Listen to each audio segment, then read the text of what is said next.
ಬೆಂಗಳೂರಿನ ಇಸ್ಕಾನ್ ಆಸ್ತಿ ಮುಂಬೈಯ ಇಸ್ಕಾನ್ಗೆ ಸೇರಿದ್ದಲ್ಲ ಅಂತ ಹೇಳೋ ಮೂಲಕವಾಗಿ ಇಸ್ಕಾನ್ಗೆ ಈ ಮೂಲಕವಾಗಿ ಜಯ ಲಭಿಸಿದೆ. ಸುಪ್ರೀಂ ಕೋರ್ಟ್ನಲ್ಲಿ ಬೆಂಗಳೂರು ಇಸ್ಕಾನ್ಗೆ ಈ ಮೂಲಕ ಗೆಲುವು ದಕ್ಕಿದೆ. ಹೈಕೋರ್ಟ್ ಆದೇಶವನ್ನು ನಾವು ರದ್ದು ಮಾಡ್ತೀವಿ, ಸಿಟಿ ಸಿವಿಲ್ ಕೋರ್ಟ್ ನೀಡಿದ ಆದೇಶ ಸರಿಯಾಗಿದೆ ಅಂತ ಕೂಡ ಕೋರ್ಟ್ ಹೇಳಿದೆ. ನ್ಯಾಯಮೂರ್ತಿ ಅಭಯ್ ಎಸ್ ಓಕಾ ನೇತೃತ್ವದ ದ್ವಿಸದಸ್ಯ ಪೀಠದಲ್ಲಿ ಈ ಆದೇಶ ಪ್ರಕಟವಾಗಿದೆ. ಸುಪ್ರೀಂ ಆದೇಶ ಬೆನ್ನಲ್ಲೇ ಬೆಂಗಳೂರು ಇಸ್ಕಾನ್ನಲ್ಲಿ ಸಂಭ್ರಮಾಚರಣೆ ಮೊಳಗಿದೆ. ಬೆಂಗಳೂರಿನ ಇಸ್ಕಾನ್ ಆಸ್ತಿ ಏನಿದೆ ಅದು ಮುಂಬೈ ಇಸ್ಕಾನ್ಗೆ ಸೇರಿದ್ದು ಅನ್ನುವಂಥ ಹಿನ್ನೆಲೆಯಲ್ಲಿ ಅರ್ಜಿಯನ್ನು ಹಾಕೊಳ್ಳಲಾಗಿತ್ತು. ಅದರ ಅರ್ಜಿಯ ವಿಚಾರಣೆ ಸುದೀರ್ಘ ನಡೆದಿತ್ತು. ಅದರ ತೀರ್ಪು ಕೂಡ ಬಂದಿತ್ತು. ಆನಂತರದಲ್ಲಿ ಮತ್ತೆ ಅದನ್ನು ಪ್ರಶ್ನಿಸಿ ಸುಪ್ರೀಂ ಕೋರ್ಟ್ ಹೋಗಲಾಗಿತ್ತು. ಕೆಳಹಂತದ ನ್ಯಾಯಾಲಯ ಏನು ಕೊಟ್ಟಿದೆ ತೀರ್ಪು ಅದೇ ಸರಿಯಾಗಿದೆ. ಆ ಮೂಲಕವಾಗಿ ಅದನ್ನೇ ಪಾಲನೆ ಮಾಡಬೇಕು ಅಂತ ಹೇಳೋ ಮೂಲಕ ಬೆಂಗಳೂರಿನ ಇಸ್ಕಾನ್ಗೆ ಈ ಮೂಲಕ ಜಯ ಲಭಿಸಿದೆ. ಇದು ಮುಂಬೈ ಇಸ್ಕಾನ್ಗೆ ಸೇರಿದ್ದಲ್ಲ ಈ ಆಸ್ತಿ, ಈ ಸ್ವತ್ತು ಅನ್ನೋದನ್ನ ಪ್ರಕಟ ಮಾಡಿದೆ.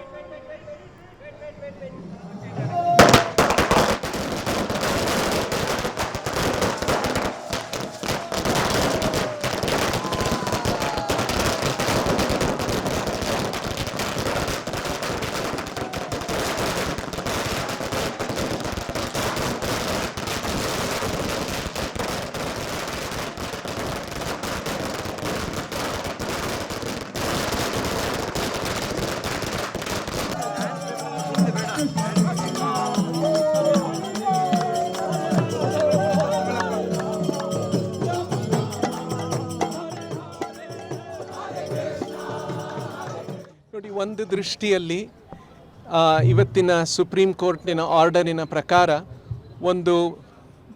ಈ ದೇವಸ್ಥಾನ ಇಸ್ಕಾನ್ ಬೆಂಗಳೂರು ಸಂಸ್ಥೆಗೆ ಸೇರಿದ್ದು, ಇಸ್ಕಾನ್ ಮುಂಬೈ ಸಂಸ್ಥೆಗೆ ಸೇರಿದ್ದಲ್ಲ ಅಂತ ತೀರ್ಮಾನ ಬಂದಿದೆ. ಆದರೆ ಇದರಲ್ಲಿ ಇನ್ನೊಂದು ತಾತ್ವಿಕವಾದಂತಹ ವಿಷಯ ಕೂಡ ಇದರಲ್ಲಿ ಅಡವಿದೆ. ಅದೇನೆಂದರೆ, ಶ್ರೀಲ ಪ್ರಭುಪಾದರು ಇಸ್ಕಾನಿನ ಆಚಾರ್ಯರು. ಅವರು ಮಹಾಸಮಾಧಿಯನ್ನು ಸ್ಥಾನಕ್ಕೆ ಹೋಗುವುದಕ್ಕೆ ಮುಂಚೆ ಇಸ್ಕಾನ್ನಲ್ಲಿ ಹೇಗೆ ದೀಕ್ಷಾ ವಿಧಾನ ನಡೆಯಬೇಕು ಅಂತ ಒಂದು ರಿಟರ್ನ್ ಡೈರೆಕ್ಟಿವ್ ಕೊಟ್ಟಿದ್ದರು. ಅವರು